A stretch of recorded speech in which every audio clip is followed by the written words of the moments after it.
Hey, welcome to my Living in Houston channel. And if you are new here, this channel is all about what it's like to eat, sleep, play, party in one of the fastest growing cities right here in the United States of America. If you're not new here, then welcome back to my channel. I drop videos weekly on what it's like to live here in Houston, Texas, the ups, the downs, the pros, the cons, the good, the bad, the ugly. So if you like to get notifications of when I drop the next video, just hit that like button and hit the subscribe button. So my name's Thurayah, and I'm a local real estate agent here in the Houston, Texas area. And my team and I, we get hundreds of people reaching out to us daily who are thinking about relocating to the Houston area, and we absolutely love it. If you're thinking about relocating to the Houston area, you can also reach out to us. You can reach us by text, email, or book a phone call, and all of our information is going to be below this video.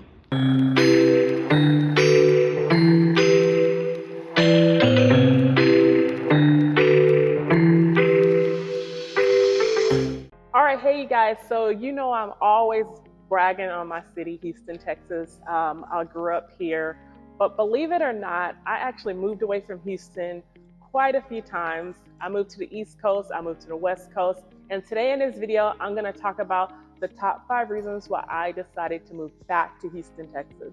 So stay tuned.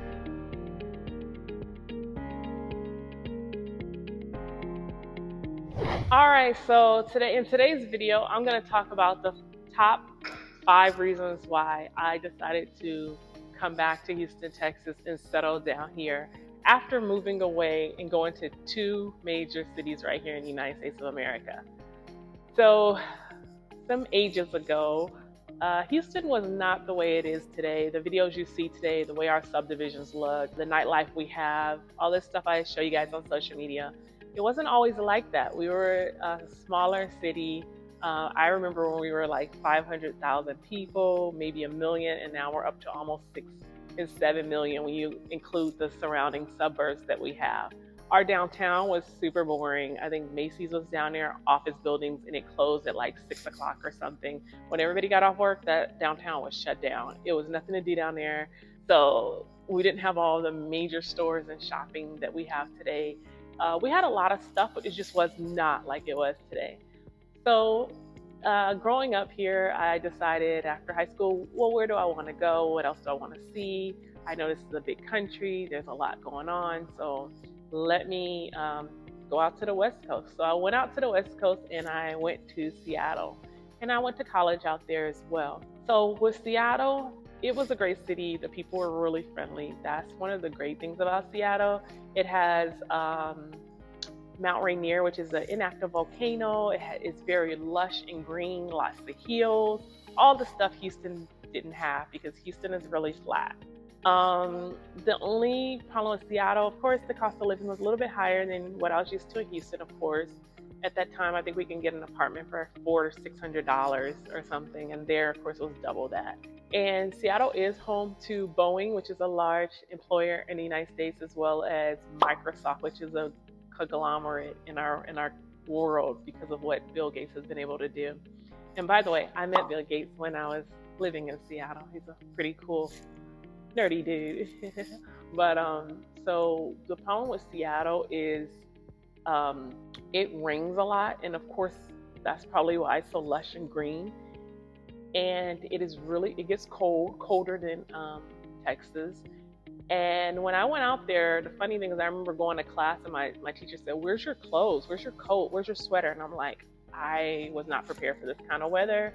I don't even think I own a coat, you know. And then I left the sweaters back in Texas, forgot to bring the sweaters. I had no sweaters. She was so nice. She gave me a box of sweaters that she was getting ready to donate to a homeless shelter or something. But she had some really cute sweaters and she gave them to me. So that was really nice of her. And I had tons of sweaters to wear that season.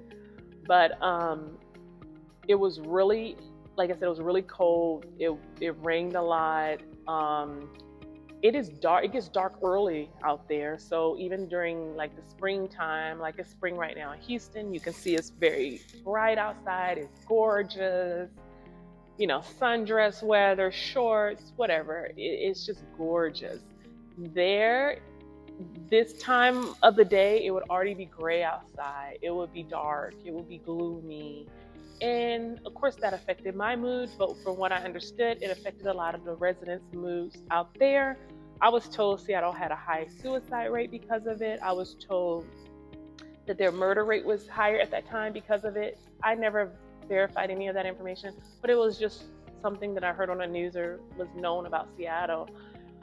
So of course that didn't last too long. It lasted a few years because I wanted to have the experience, but I knew that that was not going to be the place that I wanted to settle down in.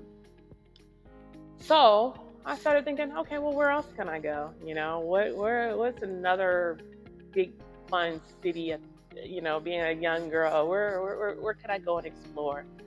So guess where I decided to go? New York City.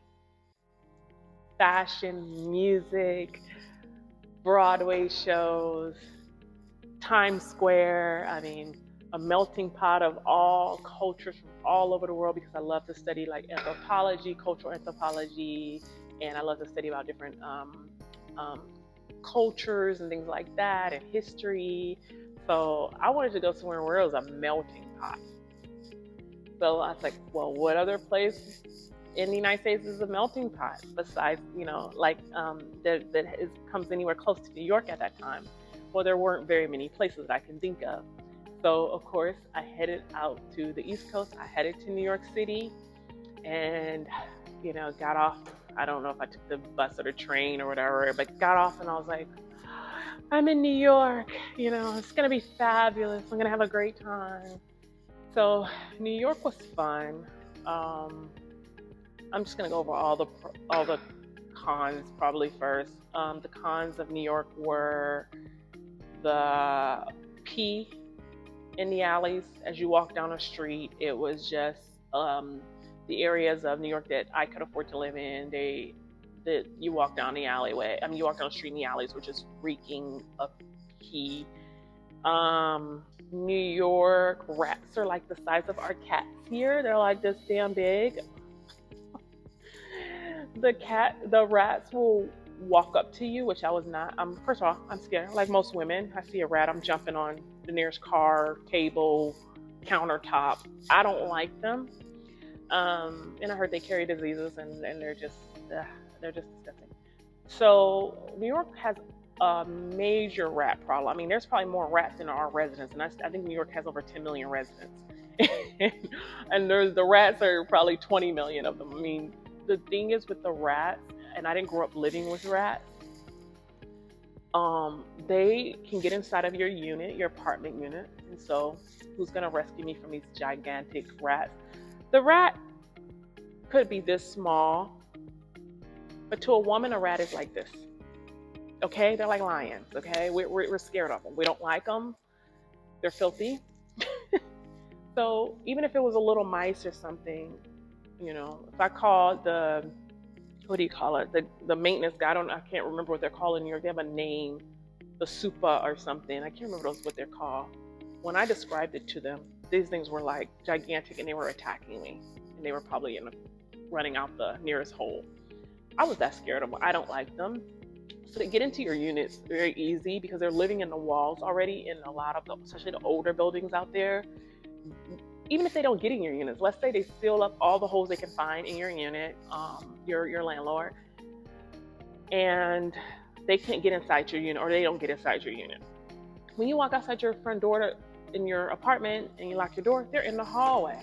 They're walking down the freaking hallway. Sometimes they can get on the elevator. You walk down the street, they're on the streets. You go to the subway. There are tons of them down below in the subway, but they also come on a platform where humans are, and some of them aren't even scared. You can stomp your feet at them, be like, get, and some of them will come close to you. They're not even scared of humans. They're like little pets out there or something, like dogs and cats. They just walk up to you. It's really strange. So that was one of the things I was like, okay, I'm gonna try to deal with this a little bit, but this is tough. I had to deal with that.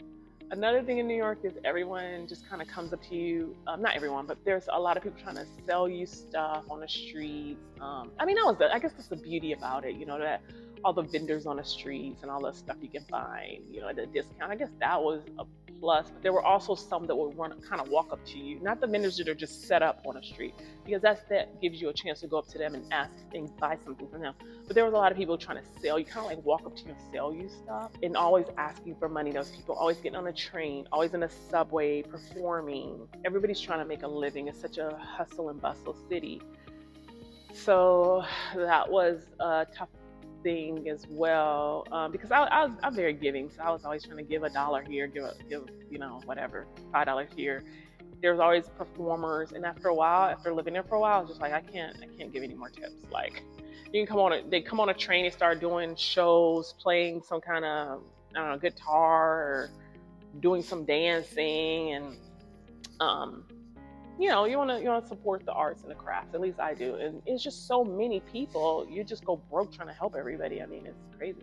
Another thing is, I'm from Houston. Like I said, you guys know that from watching the channel. In Houston, we're really friendly, especially being a native Houstonian. I don't know if you're thinking about moving here and you kind of come here and you don't get that same vibe. I always tell people that's because there's a lot of people moving and migrating here. But the natives that grew up in Texas are super friendly. So in New York, of course, we know it's changed a little bit, because I think I went there a few years ago and people were saying good morning in Brooklyn, which I was never used to when I lived there. But New York at that time was not friendly. If you tried to say good morning to someone, they would look at you like you're freaking crazy. They would think you would want something from them, or you're going to scam them, or you're going to do something to them. Some people even curse you out, be like, what the F? Do I know you? Do I know you? With their New York accent. Do I know you? No, I'm just saying good morning because I'm a nice person from Texas. But then, of course, then you find out you don't want to say good morning and look like a tourist from Texas, because then that sets you up for other issues, like people robbing you. So I did make, because I went to college out there as well, and I had jobs out there, I was able to make friends in that social setting, but I found it kind of hard to make friends outside of that. And this is a little bit before social media took off. So, you kind of just met people, if you're the dating scene, I think it was the internet, but I wasn't used to it at that time. So I didn't even go on online sites or any dating sites, because that was so new to me. I didn't understand that. But usually go out to the clubs, the bars, the lounges, and then that's how you'll meet people that way. Other than that, mainly just work. Even in school, I don't even think I made any friends. I can't remember. It was really hard. But I remember going to work and having tons of friends, tons of people to hang out with. And from there, they may introduce you to some other people. The only thing about the friends that I made out there, like I said, it was before social media, is I made some amazing friends. But a lot of them were in the arts. Like, they were either musicians, they were actors, they were trying to get into movies, trying to get into fashion. There's models trying to get into the fashion industry. So once they were finished whatever they were doing there, then they would move away. So it was almost like no one was there. Like here in Houston, if I make a friend, they're usually here 10, 15 years, 20 years. They're here for a long time. But there, it seems like there's just too many, like maybe the transplants, like people are just there for a job or a reason, but once they finished that, they moved away. So it wasn't like a place where a lot of them settled down in. So it felt like, every few years you would, your friends would move away. And, I tried to keep up with them through email and a little bit like that. I think we had MySpace back then. But of course it's hard. They're gone. They're starting their life wherever they are. So it wasn't as easy as, I guess, Houston, where when you make friends, people are here they're your friends for a while, or for life, or for a while, and plus they live here and they settle down here. Well, it wasn't like that in New York. New York is really, really expensive. We know New York is expensive. We've been hearing that our whole lives. Not only is it overcrowded, the rats, the urine smell, everyone trying to sell you something, but it is so expensive. Like right now, I'm in this place here, and this is the clubhouse, right? And as you can see, you can't see a lot of it, but I'll do some I'll do a little tour for you. But it has a fitness center. It has a clubhouse that you can come and hang out with your friends. It has a gorgeous pool starting at $1,600, and this place is like brand new. I think it's less than 6 months old. And this $1,600, you can get all these amenities. It's super clean. I mean, I'm not gonna say I'm gonna eat off the floor, but if my apple dropped on the floor, I wouldn't be like, oh my God, it's pee and rat poops on it. It's like, it's so clean in here, I can eat off the floor, kind of like a saying. Of course, it's quiet and peaceful. There's plenty of parking when I go outside, right? The fitness center is brand new and state of the art. Something like this in New York, 10 grand starting, probably. Starting 10 grand a month rental, 6-8 million a year for sale. So the real estate was so astronomical, especially at the price point I was at, as far as my income level at that point, especially being a young person getting out of college. I would not have ever, I do not see, unless I went somewhere like one of the transitional parts of Manhattan, Queens, Brooklyn, like the boroughs where it was like really not a good area to be in, but you can go in there and buy something, fix it up. Unless I went in, but then outside your door, you'll probably be scared to step outside your door because of all the activity, criminal activity going on out there. Unless I went and did something like that, I would not have been able to get good quality housing at my price point. And I would have had to make several millions of dollars or several six figures. Like 100K wouldn't have done anything. 200K probably wouldn't have put a dent into anything. I would have had to be at like almost 400, $500,000 a year in income to be able to afford the kind of quality of life that I'm used to right here in Houston, Texas. Because of that, like I said, the people not being as friendly, and the rats, and the way the city is set up is just not, it's fun when you're young or fun to visit, but I just could not long term see myself settling down there. But if I had a certain income level, I would probably go back and get maybe a penthouse there and have that as a place to, second home to live or something like that. When I went back recently, I had my laptop and I had my cell phone, because remember when I lived there, we didn't have all this. This is a long time ago, but I had my laptop and I needed to do some work, and I had my cell phone, and my cell phone was basically dying. Like I didn't have any way to charge it, and I had called the Uber, but I was on like, let's just say 2%.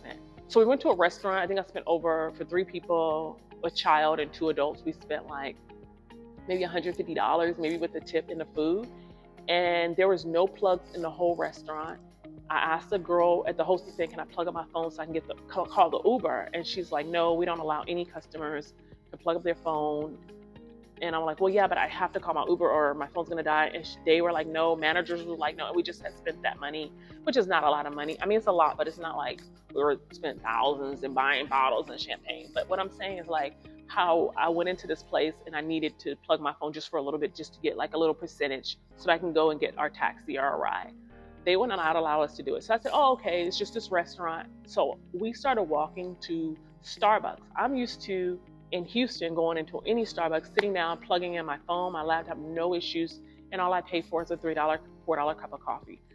I went in there and bought stuff because I understand they don't want people in there who aren't paying customers. I went in there and bought our coffee, and then I was like looking for the plug to plug my laptop up because I need to send it like an email real quick, and I tried to plug my phone to call the Uber.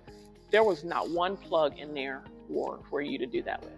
And I'm like, this is weird. Like, I'm not used to, because I understand in New York there are just so many people, and they don't want people just in there all day with their laptops and phones. Or maybe using their electricity, but just the way that they treat people out there is just like not the Southern hospitality or the hospitality that I'm used to. So I was like, oh hell no, this would never fly. There's no way, because I'm on the go a lot. I have to charge my devices up so I can do my work. There's just no way I could live in a city where the places treat you like this. And there's no bathrooms. A lot of places will not let you use their bathrooms. So there's, like I was saying, there's a lot of like bodegas, little stores like that. It was mainly in the main part of the city. If you go out to the boroughs like Queens, Manhattan, Brooklyn, you could find probably some restaurants that will allow you to, but it was just, like I said, the way that the city is set up where there's not a lot of places to stop and use the bathroom. And like the gas stations and stuff like that, the grocery stores, like I can understand if the grocery stores are small, like I said, the bodegas, but when they're major big grocery stores, you expect to have a bathroom to be able to use. Actually, I do remember the bigger stores did have the bathroom. It was just a smaller little corner stores, mom and pop stores. gas stations and stuff like that. Even some of the restaurants wouldn't let you use the bathroom unless you were a customer. And in Texas, of course, there's plenty of places you can stop and use a bathroom, plug up your phone. It's never an issue. Nobody bothers you, especially not if you're paying money and you're buying something from their store. But even if you're not, if you want to stop at almost any gas station, they'll let you go in there, or it's just everybody knows to go use the restroom if they need to, whether they're buying something or not. Now there's some in Houston, there's some little rundown older, really older stations. They don't have it. That's understandable. But, you know, we're a major developed city. So, you know, that we have bathrooms everywhere. Another thing about New York City is the weather. The weather is so freaking cold. It snows, you know, being a girl from Houston, it does not snow in Houston. If it does, it's every 10 years. It's very rare, and it's like a little bit of snow on the ground. We do get freeze warnings, and like our pipes freeze up, or like our streets freeze up, so it becomes real slippery to drive. I remember going to the store buying gloves, boots, hats, scarves. I was put on extra pair of pants, extra pair of socks, and I could just never get warm. And remember, well, if you're coming from the South, you know, we have cars. We're in our cars a lot.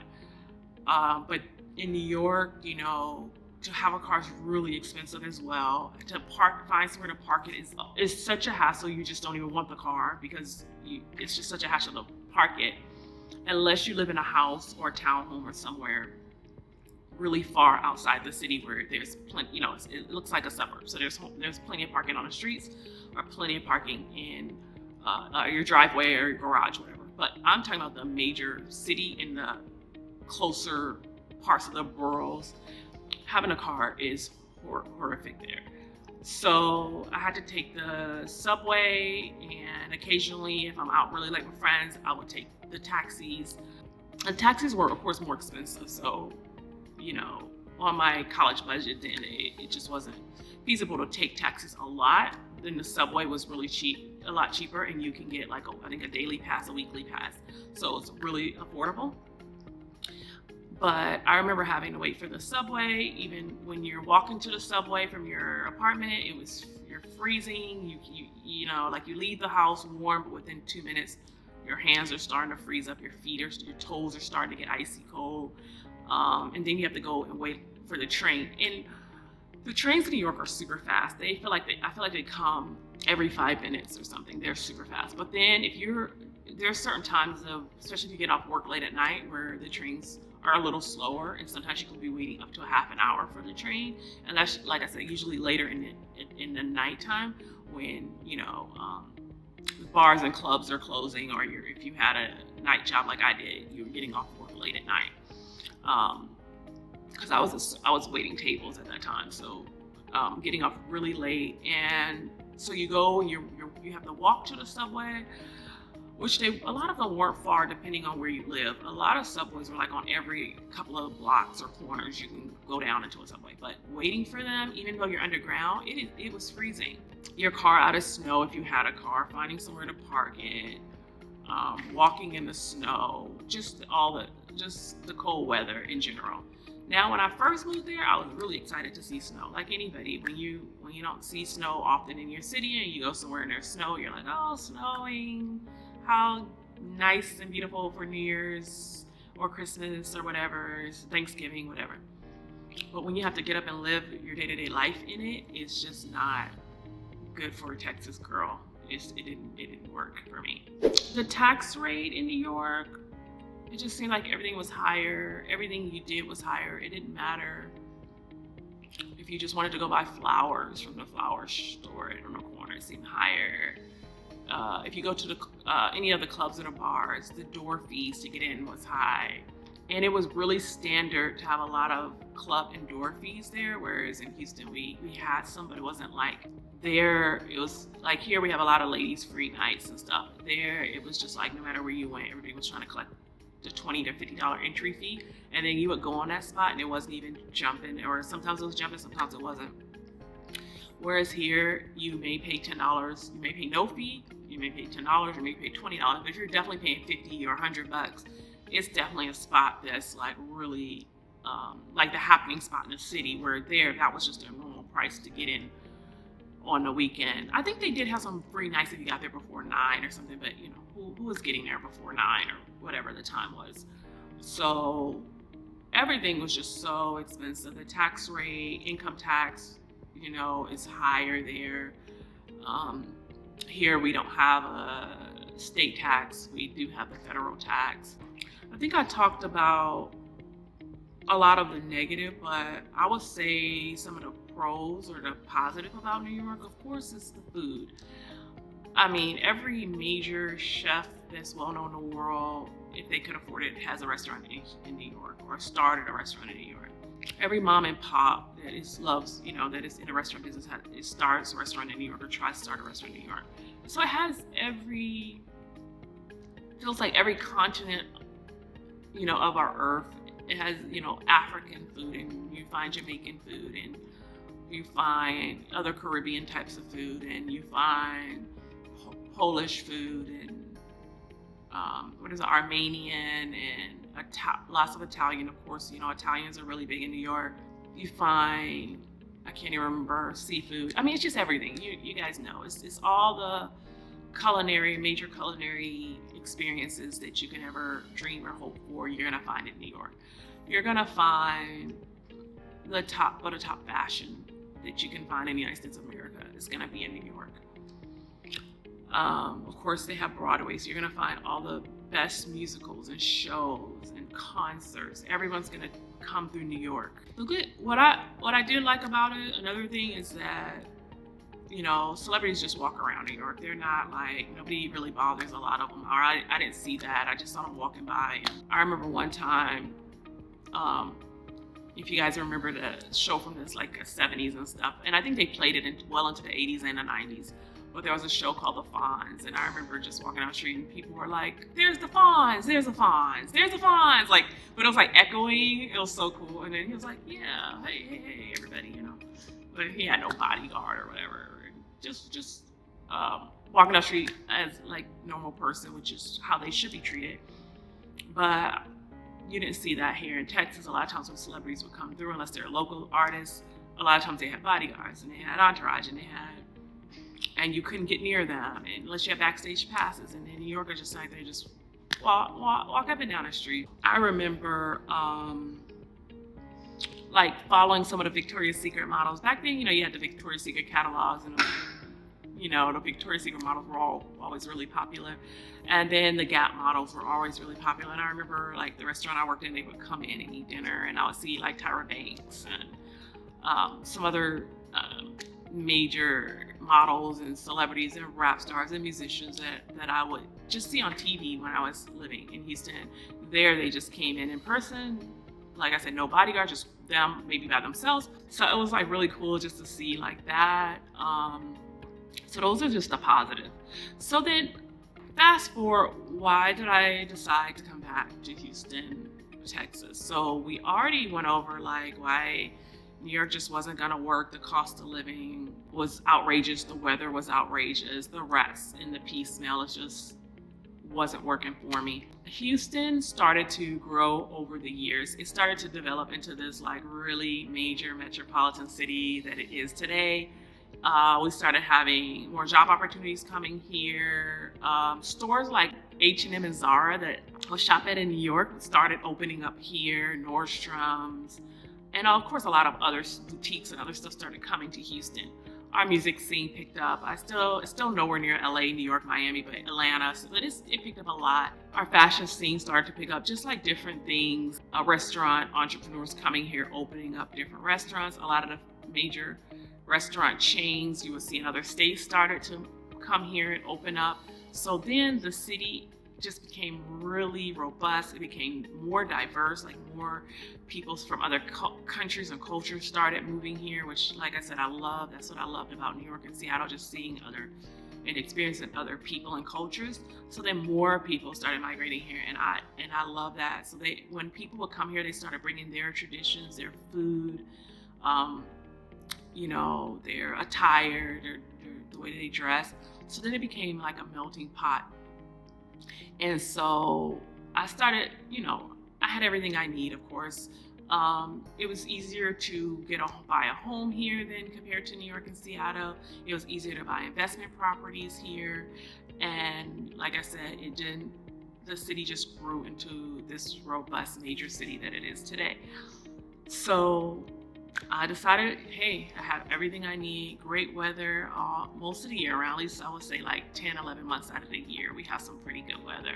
We do have some cold, chilly days and times, but it is nothing like the West Coast and the East Coast. So I think that kind of sums it all up, why I came back here and decided to settle down. So hope you enjoyed this video, and if you are thinking about moving to the Houston area, reach out to myself and my team. And like I said before in the beginning of the video, all of our information is going to be below this video. You can call us, you can text us, you can email us. We'll be happy to help you if you're thinking about moving to Houston, Texas. All right, catch you guys in the next video.